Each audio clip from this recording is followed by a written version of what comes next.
சல்லையான வணக்கம் மக்களே. இன்னைக்கு பாருங்க, கொஞ்சம் விதைக்கல்ல போட்டதுக்கு மிச்சம் இருந்த அந்த கடலையை எடுத்து இன்னைக்கு எண்ணெய் ஆட்டுறதுக்காண்டி வந்திருக்கோம்.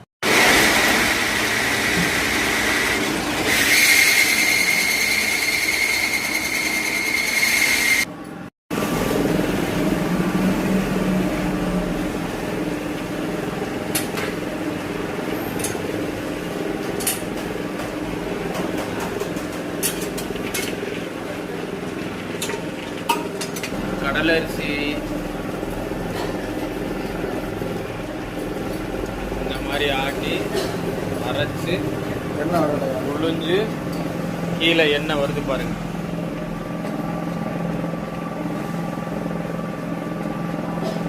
Super super super. விதைகள்ல போட்டு நம்மளுக்கு 25 நாளைக்கு மேலே ஆச்சு. கடலை செல்லியா முளைச்சிருச்சு. அந்த சுருங்கல் அரிசி உடஞ்ச அரிசியை வச்சு நம்ம ஒரு 16 கிலோ இருந்துச்சு வச்சு, சரி கடலை எண்ணெய் ஆட்டிடுவோம். கடலை அரிசி ஆட்டிட்டு அந்த எண்ணெயை வந்து நம்ம பயன்படுத்திக்கலாம் சமையல். டென்னு ரொம்ப போது உங்களுக்கு காமிக்கிறேன்.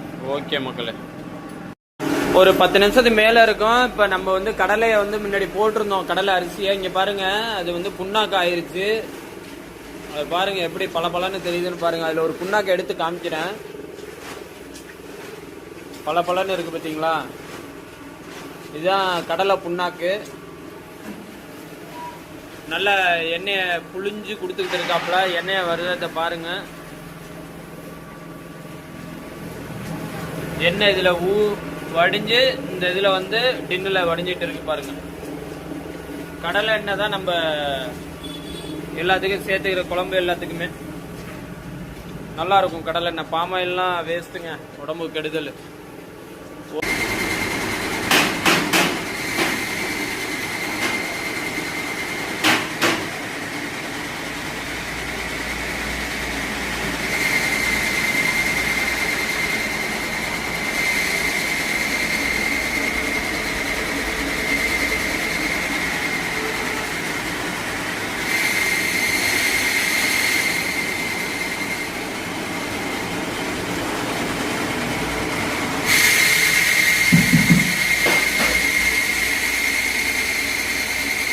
எடுத்தாங்க இதில் ஊற்றிடலாம். இந்த பெரிய கேனில் ஊற்றுங்க.